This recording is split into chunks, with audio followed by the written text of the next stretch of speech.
नमस्कार दोस्तों, जय श्री कृष्णा। मैं लक्ष्मी नारायण आपका स्वागत करता हूँ प्रभु सेवक चैनल पर। तो चलिए दोस्तों, समय ना खराब करते हुए आज की कथा आरंभ करते हैं। दोस्तों, एक गांव था। उस गांव में कुछ ठाकुर रहते थे। ठाकुरों के यहाँ कोई आदमी नहीं था, सिर्फ एक लड़का था जो सारे दिन ठाकुरों का काम करता, उनकी गैया चराता और बाकी घर का सारा काम करता। तो इसी तरह समय बीतता गया। एक दिन दोस्तों, तपती धूप में लड़का दोपहर को गायें चराकर आया और उसने खाने के लिए नौकरानी से कुछ मांगा। नौकरानी ने ठंडी बाजरे की रोटी उसको दे दी। तो लड़के ने कहा, इसके साथ कुछ छाछ राबड़ी मिल जाएगा, आपने ठंडी रोटी मुझे दे दी। तो इस पर नौकरानी ने बड़े ताव में कहा कि आया बड़ा, जैसे तेरे लिए ही बनाया छाछ राबड़ी, जो दिया है वही रूखी सूखी खा ले, नहीं खाना तो तेरी मर्जी। इस पे लड़के को बड़ा गुस्सा आया, यार सारे दिन हारा थका मैं तपती धूप में गाय को चरा के आया हूँ, उसने ठंडी बाजरे की रोटी मुझे दे दी और थोड़ी सी छाछ राबड़ी मांगी तो ये कहती है सूखी खानी है तो खा, नहीं तो तेरी मर्जी, मैं ये खाना खाऊंगा ही नहीं। तो लड़का खाना छोड़कर वहां से चला गया। गांव छोड़कर जब वो चला तो गांव के साथ ही एक शहर था। वहां संतों की कुछ मंडली आई हुई थी, आश्रम था। लड़का संतों के पास चला गया।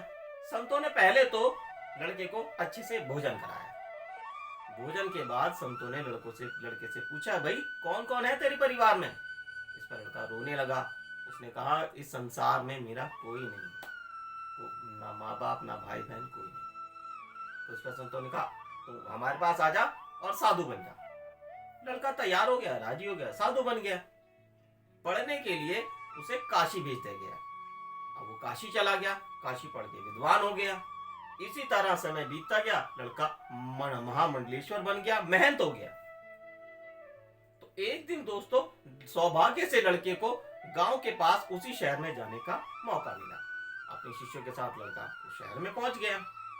ठाकुर को जब ये सूचना मिली कि बड़े महंत और उनके शिष्य आश्रम में आए हैं शहर में, तो ठाकुर उनके दर्शन के लिए वहां आ गया।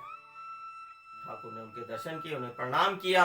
प्रणाम करने के बाद ठाकुर ने कहा कि महंत जी, कृपया कर आप अपने चरण मेरी कुटिया में डालें, आपके चरण पड़ते ही मेरी कुटिया पवित्र हो जाएगी। महंत जी ने ठाकुर का प्रस्ताव स्वीकार कर लिया। ठाकुर के घर आकर वहां पर गीता जी का पाठ हुआ। गीता के पाठ के पश्चात सभी को भोजन के लिए पंक्ति में बैठा दिया गया। तरह तरह के पकवान वहां थे दोस्तों। और महंत जी के लिए स्वयं ठाकुर जी मोहन भोग, मोहन हलवा, सोहन हलवा महंत जी को खुद परोसने के लिए ठाकुर जी ने कहा, महंत जी आप मेरे हाथ से ये हलवा खाइए। इस पर महंत जी को जोर से हंसी आ गई और वो जोर जोर से हंसने लगे। उनकी हंसी देखकर ठाकुर जी बड़े हैरान हुए। उन्होंने कहा, प्रभु ये इस हंसी का कारण क्या है, कृपया कर मुझे बताएं। तो इस पर महंत जी ने अपने सभी शिष्यों से कहा, सुनो सुनो, ठाकुर जी मेरी हंसी का कारण पूछ रहे हैं, तो मैं उनको कारण बता रहा हूं, तुम भी सुनो। उनके शिष्य भी सुनने लगे। तो इस पर महंत जी ने कहा कि ठाकुर जी आपके यहाँ कोई आदमी है?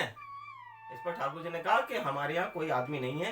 हाँ, एक लड़का था, कई साल पहले हमारे घर में काम करता था, हमारी गैया वगैरह चलाता था, लेकिन बहुत सालों से उसे देखा नहीं, पता नहीं कहाँ चला गया। तो महंत जी ने मुस्कुराते हुए कहा, वो लड़का मैं ही हूँ।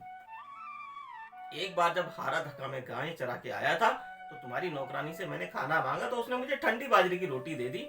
मैंने कहा कुछ छाछ राबड़ी दे दे, तो उसने कहा कि रूखी सूखी है वो यही है, खानी है तो खा, वरना तेरी मर्जी। तो इस पर महंत ने कहा कि अब देखिए, वही मैं हूं, वही आपका घर है और नौकरानी नहीं, आप स्वयं मोहन भोग मुझे दे रहे हैं। तो इस पर कहते हैं ना कि मांगे मिले ना राबड़ी, करूं कहां लगी वरण, और मोहन भोग गले में अटक्यो, आ संतों की शरण।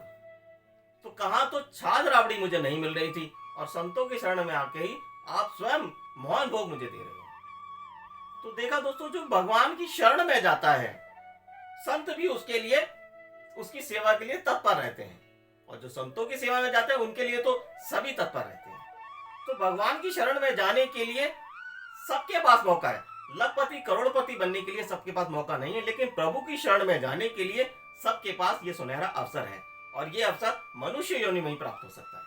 तो अपने मनुष्य योनि का फायदा उठाइए, इस अपने जीवन को सार्थक बनाइए, अपने जीवन का महत्व समझिए।